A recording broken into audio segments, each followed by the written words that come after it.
Kana laala. Kanammoon dhaggeeffadha. Shamarranii xixiqqoo waggaa 6, waggaa 7, waggaa 8, 9 fuudhanii haadha manaa godhachuun wajjin jiraachuun rakkoo hin qabu jedhanii waliif galu. Isa kanarratti alhamdulillah maashaallah jedhanii waliif galu. Assalaamu alaikum wa rahmatullahi wa barakaatuh. Ahbaabii jirtuu baga jiraatanii irratti Waaqayyo uumaan kiristaanonni waaqessan akka haadha warraa qabu, akka jaartii qabu, akka niitii qabu beektu macaafni qulqulluun akkas jedha. Hisqeel raajichaa boqonnaa 16 lakkoofsa 8 gubbaarratti yeroon kan kee yeroo jaalala ture, yeroo fiqirii ture jedha Waaqayyoon. Ergasii booda maal jedha? Ani qullaa kee turtee uffata sitti uffiseetuun qaama keenan dhokse jedha. Maaliin uffata hin dhokse qaama kan kee? Ergasii booda maal hullishim kaanchim gaar qaal kidaan gabbaa'u jedha. Siifan kakadhee kakuutti galeen si fuudhee atillee kan koo taatee jedha. Kana jechuun akka kiristaanummaatti Waaqayyoon maal qaba jechuudha? Haadha warraa qaba jechuudha. Duuba namni Waaqni kan koo haadha warraa qaba jedhee amanu akkamitti waa'ee Nabiyyi Muhammad sallallahu alaihi wasallam dubbachuu danda'a kan jedhu gaafii biraati jechuudha. Itti aansuudhaan kiristaanummaa keessatti daa'ima umriin ishee hin geenye fuudhuun akka danda'amu beektuusin ragaa macaafa qulqulluutiin deeggaramnee irratti haasofna. Yaada maal jedhu kenna Waaqayyoon ergamaa isaa Museedhaan akkasumas humna waraanaa Museetiin Waaqayyo maal jedhaa? Amma ijoollee keessaa dhiira kan ta'e ajjeesaa, dubartoota warra dhiira wajjin ciisanii beekan hundumaas ajjeesaa jedha. Dubartoota dhiira wajjin ciisanii hin beekne hundumaa garuu ofii keessaniif hambifadhaa jedhan. Kana jechuun dhiira hundayyuun ajjeesu maal keessatti? Yeroo waraanaa dhiira waan jedhame kulli daaraa wotoroo godhu hin ajjeesu jechuudha. Ergasii booda shamarran illeen warra dhiiraa wajjin ciisan maal godhu? Hin ajjeesu, yigad laallu. Shamara garuu warra dhiiraa wajjin ciisanii hin beekne maal godhu? Warra dhiiraa wajjin ciisanii hin beekne maal godhu? Ofii isaaniitiif fudhatu jedha. Sirriitti shamarran warra dhiiraa wajjin ciisanii hin beekne kun shamarran akkamiiti kan jedhu mee lukkisii adda addaa haa ilaallu. Tokkoffaa irratti King James Version irratti maal jedha? But all the women children that have not known jedha. Shamara keessaa ijoollee xixiqqoo, daa'imman xixiqqoo.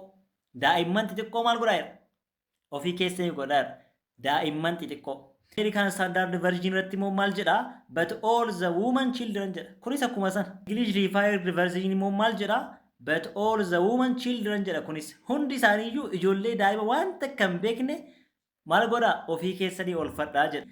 Kan nama ajaa'ibu garuu, kan nama ajaa'ibu, kan nama raaju versiiniin kun maal jedha beektu? Infantis jedha. Infantis jechuun akka afaan Ingiliffaatti sarchi godhaa ilaala daa'ima xiqqaa kana jechuudha. Daa'ima xiqqaa kana ofii keessanii oolfadhaa jedhee Waaqayyo Museedhaa fi humna waraanaa Musee illeen ajaja jechuudha. Jecha ijoollee yookaan shamarran xixiqqoo dhiiraan waliin beekne jedhu sana afaan Arabiffaa irratti maal jedhee jira beektu? لكن جميع الأطفال من النساء اللواتي لم يعرفن مضاجعة. مال أطفال جرا. أطفال جتون دائما تيجيكوا يجون. كان جتون أكا مجافات وأكيو مجا قفتام مجا موسى دافي همنا ورانا موسى قاف أجاجو مال جري دائما تيجيكوا إيرا وجين تيسانيهم بيكني ofii keessaniif oolfadhaa jedhe. Ahaa! Ofii isaaniitii oolfatanii maal gochuuf deemu? Hammatanii, harma hoosisanii, xuuxxoo kennanii fi kunuunsanii jiraachisu moo maal gochuu hedanii kan jedhume macaafni deebii nuuf haa kennu. Seera keessa deebii boqonnaa 21 lakkoofsa 10 kaastanii hamma 14tti yaada jiru gaafa dubbiftan maal jedha?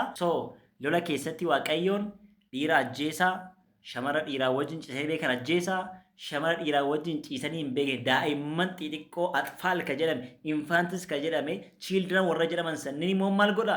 Ofii keessanii oolfadha. Ergasii booda galchaa mana keetti galfadhaatii rifeensa irraa haadha, qeensa illee hamurattu fuudhiitii wajjin jiraadudha. Kana jechuun kiristaanummaa keessatti daa'ima xiqqoo harma hootu daa'ima kana fuutee wajjin jiraatta. Kanaafuu macaafa kan kee osoo hin beekin dhuftee islaamummaa keessatti xilliqqi hin jedhini. Mee jalqaba islaamummaa irraa dubbachuudhaan duratti macaafa kan kee laalii siin jenna. Kana qofaa miti.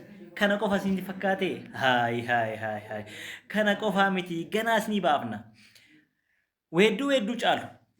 Boqonnaa 8 lakkoofsa 8 gubbaarratti yaada akkas jedhu jira. Hiriyoonni ishee obboleettiin keenya xinnoodha hin guntunne jedha. Hin guntunne guntuta hin qabdu. Namni yommuu ishee haasa'achuudhaaf dhufu maal isheedhaaf goonuree jedha. Amma maatiin mucayyoo kanaa waa ishee dubbatu. Shamarreen kun hin guddanne harmas hin guntunne jedhu. Kana jechuun daa'ima xiqqashuudha jechuudha. Shuuf look. Okay, waa'een kanaa maa inni jedhee gaafa laallu koomentarii numti kiristaanotaa maal jedhaniif ibsu Song of Songs kan jedhu kitaaba jedhu irratti boqonnaa 678 gubbaarratti maal jedha? The expression is also used in the Bible for proposal of marriage jedha. Waa'ee maal dubbataa? Waa'ee fuudhaa fi heerumaa dubbataa jira. Asirratti Saamu'eel 1ffaa boqonnaa 25 lakkoofsa 39 gubbaarratti illee kaasee waa'ee mucaa hin guntannee dubbatamaa jiru kuni waa'ee ishee fuudhuu, waa'ee ishee wajjin jiraachuudha. Kanaafuu kiristaanummaa keessatti shamara hin guntunne fuudhuun hojjaa eebbifamaadha. Isiniin jennaa daa'ima xixiqqoo hin geenye fuudhuun islaamummaa keessa hin taane kiristaanummaa keessa jira.